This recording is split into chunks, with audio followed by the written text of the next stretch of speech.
बिस्मिल्लाहिर्रहमानिर्रहीम। अस्सलाम वालेकुम ख़वातीन व हज़रात, मैं हूँ आपका जुनैद सलीम और आप देख रहे हैं इंसाफ डिजिटल। नाज़रीन, वो हो गया जिसकी किसी को उम्मीद नहीं थी और वो नहीं हुआ जिसके ख़दशात ज़ाहिर किए जा रहे थे। अमेरिका और ईरान ने जंग बंदी पर इत्तफ़ाक़ कर लिया। ये आर्ज़ी जंग बंदी 2 हफ़्ते के लिए होगी। कल रात अमेरिकी सदर डोनाल्ड ट्रंप की ईरान पर बदतरीन हमलों की डेडलाइन पूरी होने से कुछ वक्त पहले ये ब्रेक थ्रू हुआ। ऐसा क्यों हुआ और अब क्या होगा, इस पर पूरी दुनिया में तबसरे और तज्ज़िये जारी हैं। ज़राए के मुताबिक जंग बंदी का फ़ैसला बिल्कुल आखिरी वक्त में हुआ, जिसके लिए ईरान की धमकी कारगर साबित हुई। बताया जा रहा है कि अमेरिका ने ईरान पर हमलों का फ़ैसला कर लिया था और बरतानवी एयर बेसिस से अमेरिकी B-52 बम्बार तैयारों को हमलों का हुक्म भी दे दिया गया था। इस दौरान ईरान मुमकिना तौर पर पाकिस्तान के ज़रिए अमेरिका को ईरान ने ये पैगाम पहुँचाया कि ईरान के पास अब भी 45,000 से ज़्यादा ड्रोन्स और 15,000 से ज़्यादा मिसाइल्स मौजूद हैं। अगर ईरान पर हमला हुआ तो ईरान जवाब में गल्फ़ मुल्कों में तमाम अहम तनसीबात को तबाह कर देगा। ईरान ने एक फ़हरिस्त भी, जिसके मुताबिक सऊदी अरब, बहरीन और अमारात और कुवैत में डिसैलिनेशन प्लांट्स, पेट्रोकेमिकल प्लांट्स और इसराइल में कई अहम मकामात को तबाह कर देगा। ज़राए का कहना यह है कि ईरानी पैगाम मिलने पर खलीजी ममालिक के सरबराहान ने सदर ट्रंप से दरख्वास्त की कि वो ईरान पर हमला ना करे, जिसके बाद जंग बंदी मुमकिन हो सकी। यानी इसमें बुनियादी रोल, चाहे आप जितना मर्ज़ी घुमा फिरा के बात करें, बुनियादी रोल बहरहाल पाकिस्तान की सफारतकारी का बनता है। मेरे नज़दीक ये नाज़रीन आर्ज़ी जंग बंदी नहीं है, ये सीधी सीधी ईरान की फ़तह है। ईरान ने ऐसी मज़ामत दिखाई है कि जो तारीख़ का हिस्सा बन चुकी है। ईरान ने बदतरीन हमले बर्दाश्त किए, मगर किसी मौके पर भी अपने असूली मौक़िफ़ से 1 इंच भी पीछे हटना गवारा नहीं किया। सबसे अहम बात यह है कि जंग बंदी अमरीकी नहीं, ईरानी शराइत पर हुई है।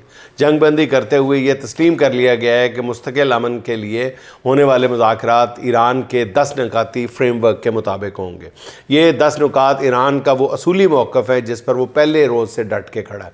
अमेरिका ने मान लिया है कि मुज़ाकरात में ईरान से जारियत के मुकम्मल ख़ात्मे और आइंदा हमले ना करने की यकीन दहानी शामिल होगी।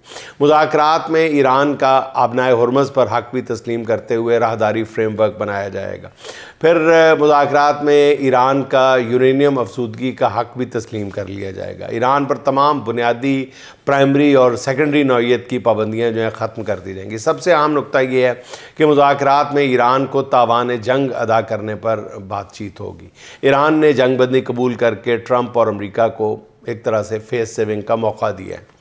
नाज़रीन, जंग बंदी जहाँ ईरान की फ़तह है, वहीं उसके मुखालिफिन के मुस्तकबिल के लिए बहुत ही भयानक खबर है। पहली बात यह है कि ईरान के ख़िलाफ़ बेमकसद जंग छेड़कर ट्रंप ने अमेरिका की सुपर पावर हैसियत को नाकाबिल तलाफ़ी नुकसान पहुँचा दिया है। अमेरिका जो ख़ुद को वाहिद आलमी लीडर करार देता था, ईरान जंग से उसे पता चल गया है कि दुनिया में ना कोई उसका दोस्त है ना मददगार। अब कोई भी मुल्क बिला सोचे समझे अमेरिका की हाँ में हाँ नहीं मिलाएगा, बल्कि हर मुल्क अमेरिका के साथ बराबरी की सतह पर बात करना चाहेगा। इस जंग का पहला नतीजा ये निकल सकता है कि दहाइयों से कायम नेटो इत्तेहाद बाकायदा तौर पर ख़त्म किए जाने का ऐलान हो सकता है। अमेरिका से ज़्यादा बड़ा नुकसान जो है वो इसराइल का हुआ है। इसराइल के नाकाबिल तस्खीर होने के बारे में हर कहानी, हर दास्तान दम तोड़ गई है। फैंटेसीज़ थी जो ख़त्म हो गई हैं। इस जंग से साबित हुआ है कि अगर अमेरिका इसराइल की पुश्त पनाही ना करे तो अकेला ईरान ही इसराइल के लिए काफ़ी है। इस जंग के ख़ात्मे पर इसराइल से मुतालिक मुस्लिम वर्ल्ड में ये तसव्वुर भी फ़रोग़ पा गया है कि इसराइल को ज़ेर करना कोई मुश्किल नहीं, बस इसके लिए इस्तकामत की ज़रूरत है। मेरे ख़्याल में ग्रेटर इसराइल का ख्वाब अब लामहदूद वक्त के लिए ख्वाब ही रहेगा। इसराइल ने इस जंग में ईरान के हाथों जो नुकसान उठाया है उसकी तलाफ़ी में भी उसे कई दहाइयाँ लग जाएंगी। एक और अहम बात पाकिस्तान के लिए, पाकिस्तान को इस जंग के दौरान अल्लाह ने एक बार फिर इज़्ज़त से नवाजा है। अब वक्त आ गया है कि पाकिस्तान अपने घर में भी मामला दुरुस्त करे। कहने वाले कह रहे हैं कि अगर मुल्क के अंदर जो मुहाज़रा ही है, अगर पाकिस्तान उसको ख़त्म करने में कामयाब हो गया तो पाकिस्तान अगले 5 से 10 साल में एक ज़बरदस्त किस्म की इलाकाई ताकत बन के उभर सकता है। नाज़रीन, अमेरिका ईरान जंग बंदी कराना बहुत बड़ी बात है। किसी अगर मगर के बग़ैर पाकिस्तान की इस बहुत बड़ी सफारती कामयाबी पर पर्दे डालना, اس کو یہ کہنا کہ جی یہ فلاں چائنا نے کیا ہے فلاں. چائنا نے اپنا جو رول پلے کیا ہے وہ بھی بالکل ڈینائبل نہیں ہے, وہ اس کو ضرور تسلیم کیا جانا چاہیے. رشیا, سعودی عربیہ سب نے کیا ہوگا, لیکن جو پاکستان کا پیوٹل رول ہے, جو رول پلے کیا ہے سفارتی بھی اور ثالثی کا بھی, میرا خیال ہے کہ اس پہ انگلی اٹھانا کسی بھی طرح جو ہے کم ظرفی کے سوا کچھ نہیں ہوگا. کچھ لوگ کہہ رہے ہیں کہ جی اتنا بڑا کام اکیلے پاکستان نہیں کر سکتا. یہ بھی ممکن ہے. میں نے کہا کہ اس میں اور ممالک بھی شامل ہوں, اور ممالک یقیناً شامل تھے تبھی پاکستان نے یہ مشکل منزل سر کی ہے, مگر پھر بھی پاکستان کا کردار جو ہے وہ دو ٹوک لفظوں میں کہنا چاہیے کہ وہ بہت اہم تھا. اس میں وزیر اعظم شہباز شریف کو بھی داد دینی بنتی ہے. آپ لاکھ اعتراض کریں, پھر اصل مارکا جو سر کی ہے وہ فیلڈ مارشل عاصم منیر نے کی ہے, جو کئی روز سے بیک چینل سفارتکاری میں مصروف تھے. صرف جنگ بندی کے لیے نہیں, پاکستان کی کوششیں قابل ستائش نہیں ہے, صرف جنگ بندی کے حوالے سے نہیں ہے, مگر پاکستان نے جس طرح علاقائی جنگ کا خود کو حصہ نہیں بننے دیا اور مسلسل مصالحت کی کوشش کرتا رہا, یہ بھی بہت بڑی کامیابی ہے جس کی ہر سطح پر ستائش کی جانی چاہیے. ایک اور فتح اللہ نے پاکستان کی جھولی میں ڈالی ہے, اور وہ یہ ہے کہ بھارت جو ہمیشہ پاکستان کے خلاف عالمی سطح پر سازشیں کرتا رہا ہے, آج وہ عملی طور پر عالمی تنہائی کا شکار نظر آ رہا ہے. اور انڈین میڈیا آپ آن کر کے دیکھیں, سوشل میڈیا دیکھ لیں, ہر جگہ ان کی جو گھبراہٹ ہے, ان کی جو کھسیانہ پن ہے, وہ چھپائے نہیں چھپ رہا. اس کے مقابلے میں پاکستان کی دنیا بھر میں بہرحال پذیرائی ہو رہی ہے, اور یہی ان کی پریشانی کا باعث ہے ہندوستانیوں کی. پاکستانی قیادت اگر دانش مندی کا مظاہرہ کرے تو اس جنگ بندی کی بنیاد پر پاکستان ایک بہترین علاقائی پلیئر کے طور پر خود کو منوا سکتا ہے. امریکہ اور ایران میں جنگ بندی کرا کر پاکستان نے ثابت کر دیا ہے کہ وہ خطے میں سب سے اہم مصالحت کار کے طور پر سامنے آ سکتا ہے, اور اس جنگ کے خاتمے پر ایران اور خلیجی ممالک اپنے اختلافات ختم کرنے کے لیے اسلام آباد پر اعتماد کر سکتے ہیں. ناظرین, یہ ایسی کامیابیاں ہیں جن کی جتنی بھی تعریف کی جائے کم ہے. اب ناظرین کچھ بات کر لیتے ہیں ملک کے اندرونی حالات پر. آج کچھ لوگوں نے مجھ سے پوچھا کہ اب تحریک انصاف اور عمران خان کا کیا ہوگا. میرا خیال ہے یہ بہت سے لوگوں کے ذہنوں میں یہ سوال ابھر رہا ہے پچھلے ایک دو ہفتوں کی جو بھی پیش رفت ہوئی ہے. ہر کوئی جانتا ہے کہ جب بھی ہمارے حکمرانوں کو بیرونی محاذ پر کوئی کامیابی ملتی ہے, اس کے بعد وہ سمجھتی ہے کہ اسے ملک کے اندر سیاسی مخالفین کو کچلنے کے لیے مزید طاقت مل گئی. میرے خیال میں یہ بہت غلط رویہ اور سنگین غلطی ہے. ہم پہلے بھی دیکھ چکے ہیں کہ بھارت کے خلاف جنگ میں پوری قوم نے سیاسی اختلافات بھلا کر دشمن کو ہر محاذ پر شکست دی تھی. اس موقع سے فائدہ اٹھاتے ہوئے سیاسی تناؤ کم کرنے کے لیے بھی فراخ دلی کی ضرورت تھی, مگر اس کے برعکس ہماری حکومت نے سیاسی مخالفین کی زندگی اور بھی اجیرن کر دی.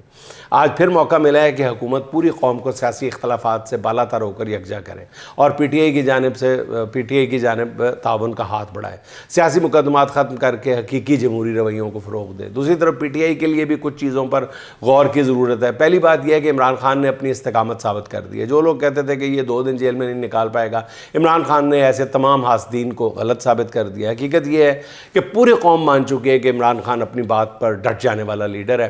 عمران خان انتخابات میں بھی اپنی قوت منوا چکا ہے, اس کا ووٹ بینک ابھی بھی اسی طرح انٹیکٹ ہے بلکہ بڑھتا چلا جا رہا ہے. اس لیے عمران خان اب کسی بھی بات چیت کے نتیجے یا سرکاری معاہدے کی نتیجے میں جیل سے باہر آ جائیں تو اس پر بلا وجہ کا اعتراض نہیں کرنا چاہیے.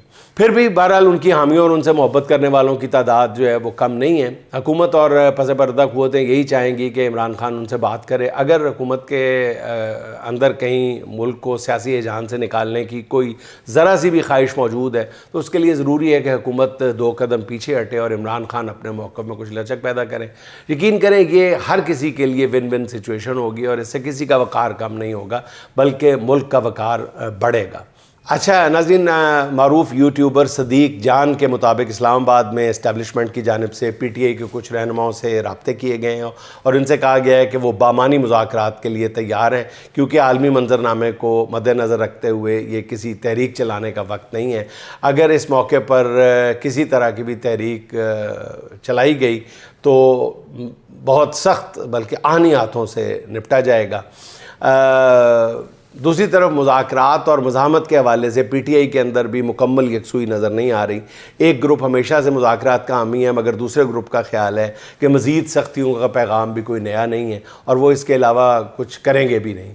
इस मज़ाहमती ग्रुप का ख्याल है कि इस बार वो इतने लोगों को सड़कों पर लाएंगे कि उन पर सख्ती करना या उन पर गोली चलाना मुमकिन नहीं होगा। बहरहाल आज के दिन तक तहरीक इंसाफ के अंदर मुज़ाकरात या पूरी क़ुव्वत के साथ मज़ाहमत के बारे में मुकम्मल इत्तफाक नहीं है। मेरे ख्याल में PTI के अंदर यकसुई ना होना ही उनकी सबसे बड़ी इस वक्त कमज़ोरी बना हुआ है। जब तक ये कमज़ोरी मौजूद है PTI कोई मतलूबा नताइज हासिल नहीं कर सकती। नाज़रीन, कुछ रोज़ पहले आपको ख़बर दी थी कि नून लीग के अंदर शरीफ ख़ानदान में पार्टी के हवाले से, पार्टी ओहदों के हवाले से एक लड़ाई की सी कैफियत है। हमज़ा शहबाज नून लीग पंजाब की सदारत चाहते हैं, जिसके लिए उन्होंने अपने ताया मियां नवाज़ शरीफ से बात भी की है। हमज़ा शहबाज का मौक़िफ़ ये है कि पंजाब में पार्टी को मुतहर्रिक करने के लिए उन्हें ज़िम्मेदारी सौंपी जाए, मगर दूसरी तरफ मरियम नवाज़ पंजाब में किसी सूरत बर्दाश्त करने को तैयार नहीं है। मियां नवाज़ शरीफ ने हमज़ा शहबाज से वादा किया था कि वो कुछ मुशावरत के बाद इसका फ़ैसला करेंगे। अब हमारे दोस्त अदील राजा बता रहे हैं कि हमज़ा शहबाज अपनी कोशिशों में कामयाब हो गए, उन्हें नून लीग पंजाब का सदर बनाया जाएगा। ये बहुत हैरत अंगेज़ डेवलपमेंट है नाज़रीन वैसे, लेकिन अदील राजा एक उन ज़राए में शामिल होते हैं जिन पर बहरहाल भरोसा करने के अलावा आपके पास कोई दूसरा चारा नहीं है। वो बता रहे हैं कि जी हमज़ा शहबाज अपनी कोशिशों में कामयाब हो गए हैं। साथ ही SN इकबाल को वो बता रहे हैं कि जी पार्टी के सेक्रेटरी जनरल के ओहदे से हटाने का भी फ़ैसला हो गया है। पार्टी के अंदर अक्सरियती राय ये है कि SN इकबाल वज़ारत के साथ पार्टी चलाने में भी काफ़ी नालायक साबित हुए हैं। ख्याल है कि राना सनाउल्लाह से नून लीग पंजाब की सदारत लेकर हमज़ा शहबाज को दे दी जाएगी और राना सनाउल्लाह को SN इकबाल की जगह पार्टी का सेक्रेटरी जनरल बना दिया जाएगा।